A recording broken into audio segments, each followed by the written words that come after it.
ناظرین آپ کا خیر مقدم ہے۔ استقبال رمضان کی یہ محفل سجی ہوئی ہے اور چونکہ قبلہ مفتی محمد اکمل صاحب وہ شخصیت ہیں کہ جو ڈے ون سے ARYQ ٹی وی کے جو سحر و افطار کے جو نشریات ہیں اور جو ٹرانسمیشن ہے اس کا حصہ رہے ہیں، اور آپ کے چہرے سے لوگ بخوبی واقف ہیں کہ اگر مفتی اکمل صاحب نظر آ رہے ہیں تو ناظرین کا بھی ایک تانتا بندھا ہوا ہوتا ہے۔ کالز کے حوالے سے بھی ہم اس بات کے گواہ ہیں کہ الحمدللہ یہ سلسلہ جاری و ساری رہتا ہے۔ مفتی صاحب فرمائیے، آپ نے بڑی اچھی بات ارشاد فرمائی، ہم دنیاوی اعتبار سے بہت شیڈول بناتے ہیں، گوشوارے بناتے ہیں، ہمیں یہ کرنا ہے، تعلیمی اعتبار سے ہمارا یہ گول ہے، اسے اچیو کرنا ہے، کاروباری اعتبار سے ہمارے یہ گولز ہیں، ترقی کے حوالے سے آج سے 5 سال بعد یہ ہوگا۔ یہ جو ماہ رمضان المبارک ہے اس کو کس طرح شیڈول کیا جائے، آپ نے اجمالی طور پر ارشاد فرمایا تھا۔ میں چاہتا ہوں آج رہنمائی ہو جائے گی، استقبال رمضان ہے، آج آپ کی بات سنی ہوئی یاد رہے گی تو پورا رمضان جو ہے لوگوں کے لیے رہنمائی کا سبب بن جائے گا۔ جی بہت شکریہ۔ لیکن سب سے پہلے تو عبادات کا انتخاب کیا جائے، جس میں فرائض بھی ہیں، واجبات ہیں، مستحبات ہیں۔ مثلا 5 نمازیں تو فرض ہیں ہی ہیں، ٹھیک، پھر اس کے بعد جو سابقہ قضا نمازیں رہ گئیں ان کا حساب و قضاء کتاب عمری کر کا لیا جائے کہ اہتمام۔ بلوغت کے بعد سے ابھی تک کتنی نمازیں نکل چکی ہیں۔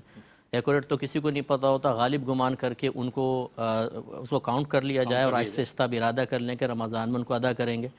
اس کے علاوہ پھر آ جاتے ہیں سنن اور مستحبات ہیں، اشراق چاشت ہے، اس کے بعد اوابین وغیرہ ہے، اور خاص طور پہ تہجد کہ پورے سال میں کسی کو شاید اتنا موقع نہ مل سکے جتنا رمضان میں اس کو آسانی سے موقع مل سکتا ہے۔ سحری کے لیے اٹھتے ہی ہیں، فجر کے لیے وضو کرنا ہے، پہلے وضو کریں، 2 رکعت نماز پڑھیں، سحری کر لیں،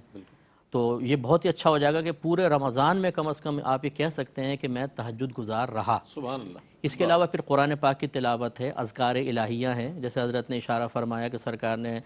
فرمایا کہ جو اس رمضان کے مہینے میں کوئی نفل کام کرے گا تو فرض کے برابر، اور ایک فرض 70 فرائض کے برابر ہوگا۔ تو اس کا مطلب ہے کہ نوافل بھی اگر اختیار کریں گے، مستحبات، تو اس کا درجہ بہت ہی زیادہ ہے، اس کا ثواب بہت بڑھ گیا ہے۔ اس کے علاوہ پھر تعلیم و تعلم سب سے زیادہ ضروری ہے۔ آج کل اپنے گھروں کے اندر ہے اور آن لائن ایجوکیشن بہت آسان ہو گئی ہے، تو ایسا اگر کوئی ان کو سلسلہ مل جائے کہ کہیں فرض علوم سیکھنے کا موقع مل رہا ہے، کہیں پر کوئی اور چیزیں سکھا رہے ہیں، تو اس کلاس کو جوائن کریں اور ایک اپنا ٹائم جو ہے وہ ضرور تعلیم و تعلم کے لیے بھی رکھیں۔ اسی طرح گھر میں بچے ہیں، بچوں کو اگر آپ مصروفیات نہیں دیں گے تو وہ کھیل کود اور شور شرابے میں ٹائم گزاریں گے، ان کے لیے بھی اسی طریقے سے ایک اسکیجول تیار کریں کہ بھئی اس ٹائم اٹھنا ہے، سحری کرنی ہے، پھر اس ٹائم سو جائیں، پھر آپ نے اٹھ کر نماز پڑھنی ہے، فلاں قرآن پاک کی تلاوت، دیگر چیزیں، اس طریقے سے تو پورا گھر جو ہے وہ پورے مہینے اگر ایک مستقل بنیادوں پر اس طرح عبادات کو اختیار کرے گا تو ایک تو اکابرین کی یاد تازہ ہوگی کہ یہ تو ہم 1 مہینے کا شیڈول تیار کر رہے ہیں، ان کی زندگی کا ہر لمحہ اسی کے تابع تھا، اور ہر گھر ایک انسٹیٹیوشن بن جائے گا بالکل، اور اس کے پھر اثرات اگلے پورے سال پر مرتب ہوں گے۔ حقیقی طور پر جس نے رمضان کی قدر کر لی اس نے گویا کہ اپنی قدر کی ہے، اللہ تعالیٰ کی بارگاہ میں باقدر بنے گا، تو اس لیے ان دنوں کی زیادہ ہمیں قدر رکھنی چاہیے۔